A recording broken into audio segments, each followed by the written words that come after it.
wabarakatuh. Perkenalkan, nama saya Agnia Maudi. Saya dari program studi D3 Kebidanan Universitas Salih Al-Aitam. Di sini saya akan membahas tentang antibiotik.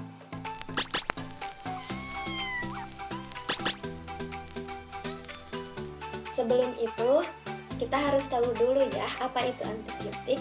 Antibiotik adalah zat yang menghasilkan mikroba, terutama fungi, yang dapat menghambat atau membasmi mikroba jenis yang lain. Nah, untuk mengetahui antibiotiknya agar lebih gampang, kita memakai metode mnemonia atau memakai singkatan yang konyol. Singkatannya adalah teh amalina pesek, sukar flu, dan folin.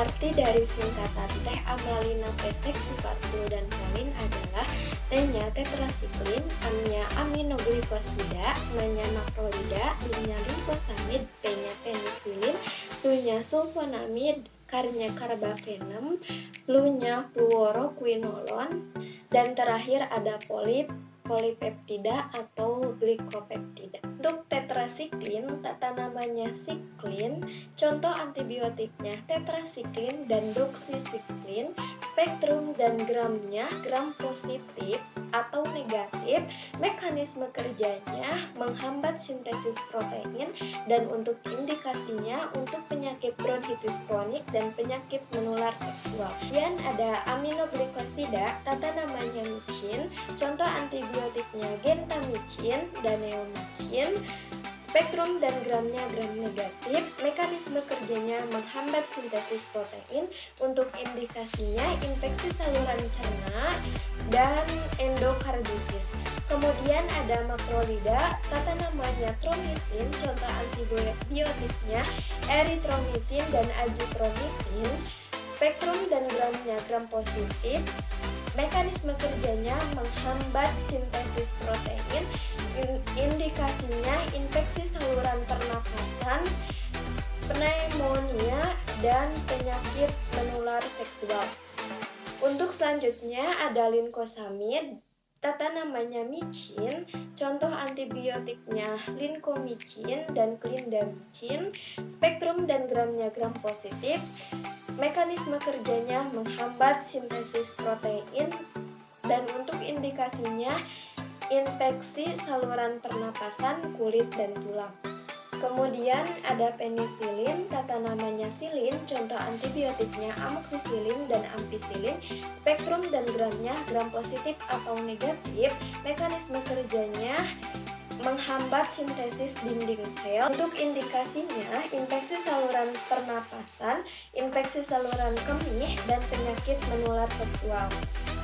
Kemudian ada cephalosporin, tata namanya CEP, contoh antibiotiknya cephadroxil, cefixim, spektrum dan gramnya gram positif atau negatif, mekanisme kerjanya menghambat sintesis dinding sel. Untuk indikasinya infeksi saluran pernapasan, kulit, dan infeksi saluran kemih. Selanjutnya ada sulfonamid, tata namanya sulfa, contoh antibiotiknya sulfasalazin, sulfametoxazole, spektrum dan gramnya gram positif atau negatif, mekanisme kerjanya menghambat sintesis asam folat, indikasinya infeksi saluran kemih, luka bakar, infeksi mata, dan toksoplasmosis. Kemudian ada karbafenum, tata namanya penem, contoh antibiotiknya imipenem dan meropenem, spektrum dan gramnya gram positif atau negatif, mekanisme kerjanya menghambat sintesis dinding sel, indikasinya untuk infeksi saluran cerna dan untuk infeksi saluran kemih. Kemudian ada fluoroquinolon, tata namanya oxacin, contoh antibiotiknya ciprofloxacin, ofloxacin, spektrum dan gramnya gram positif atau negatif, mekanisme kerjanya menghambat replikasi DNA atau asam nukleat, dan indikasinya untuk infeksi saluran pernapasan.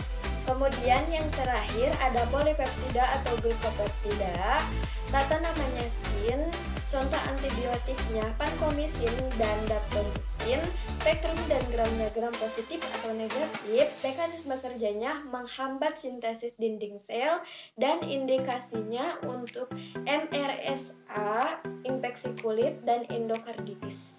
Kemudian ada 4 antibiotik yang mempunyai kesamaan dalam mekanisme kerjanya, yaitu makrolida, aminoglikosida, linkosamid, dan tetrasiklin atau biasa disingkat menjadi MALT, yaitu menghambat sintesis protein. Dan ada 5 antibiotik yang mempunyai kesamaan dalam indikasi infeksi saluran pernapasan, yaitu makrolida, linkosamid, penisilin, sefalosporin, dan fluoroquinolone. Mungkin itu saja pembahasan antibiotiknya. Kurang lebihnya mohon maaf. Wassalamualaikum warahmatullahi wabarakatuh.